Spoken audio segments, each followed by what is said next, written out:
Hey everybody, welcome back. Last one for today, and we're going to be talking about what happens in base-mediated bromination of alpha methyl carbonyls. Now that's big fancy chem speak for something that looks like this. So we're going to go, now I promise we're going to use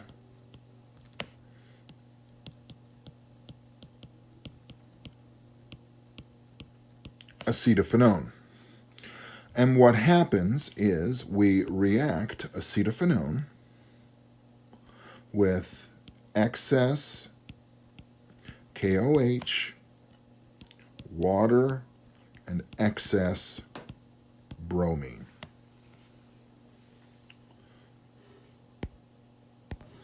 Now, the product of this isn't probably what you would expect.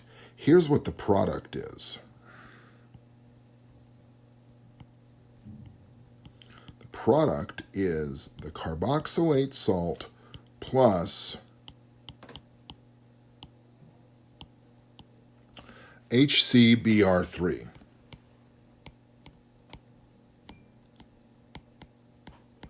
Bromoform. In fact, this reaction is called the bromoform reaction.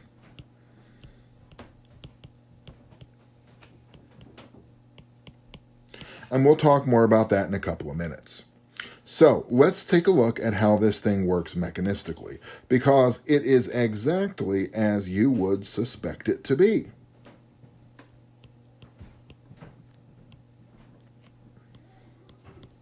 The first thing that would happen is we deprotonate, form an enolate.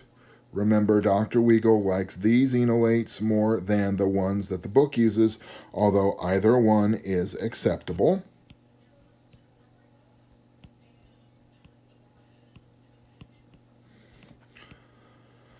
Br, form the pi bond, attack the bromine, knock off the bromine, blah, blah, blah, which puts us here.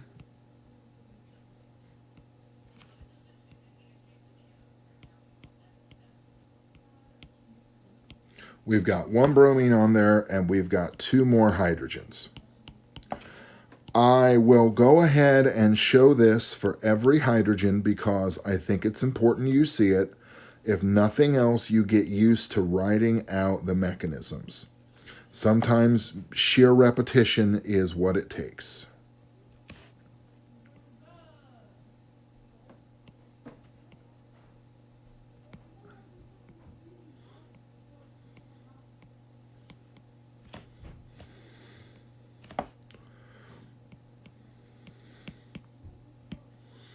La la la, la la la la.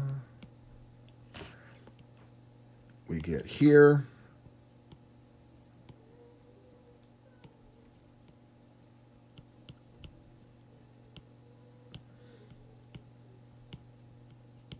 And we're almost home because we have just one more of these hydrogens to pull off with our base, form the enolate.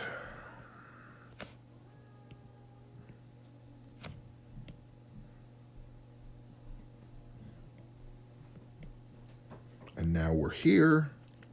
We are almost home because all we need to do is have my phone go off for some odd reason, reform this pi bond, attack that bromine, knock it off, and we get as our product, and I'm going to move it up here because it is so awesome and cool. This. Oop, and so awesome and cool, I messed it up. CBr3. All right, so now we get to see, if you'll look back a page, that's not where we end up for our product. Where we end up for our product is going to work like this. So now we are here, and there are no more alpha protons for us to pull off to do any more enolate chemistry. But we do still have some base. Now this is where this gets weird. So let's pretend, just for a moment, that hydroxide attacks that carbon and opens up the carbon-oxygen pi bond. This would most definitely be reversible. In fact, most of it would probably be reversible. Because you know hydrates don't always make the best functional groups. But I present to you this. You've got a carbon with 3 bromines. If you were to write this out, while the electronegativity differential between carbon and bromine isn't as great as, say, chlorine or even fluorine, so you've got the carbon here with 3 electronegative bromines. Now, it's not the biggest electronegativity difference, but there's some. Pulling electron density away from that carbon. In so doing, you're going to make any negative charge that forms on that carbon more stable. So, this pi bond will reform. And like we said, the vast majority of it is going to revert back to the tribrominated ketone. But enough is going to push forward, knock off the tribrominated ketone, and give you this.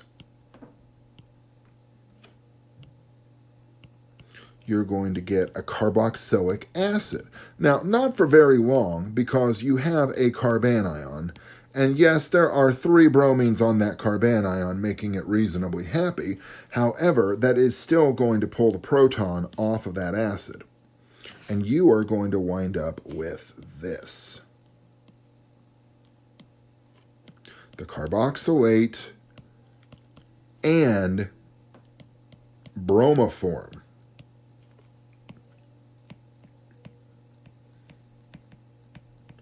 Now, why is this important and not just some trivia point in the annals of science?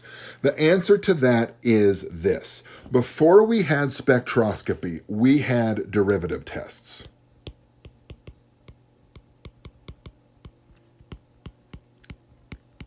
To determine structure.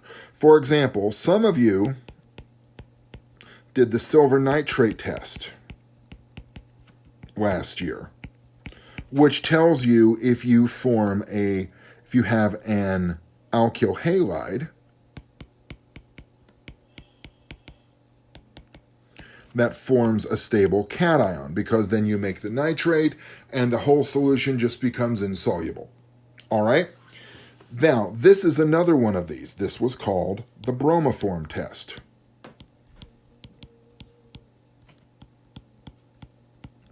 And in this, you would see if you had an alpha methyl ketone by reacting it with excess hydroxide and excess bromine.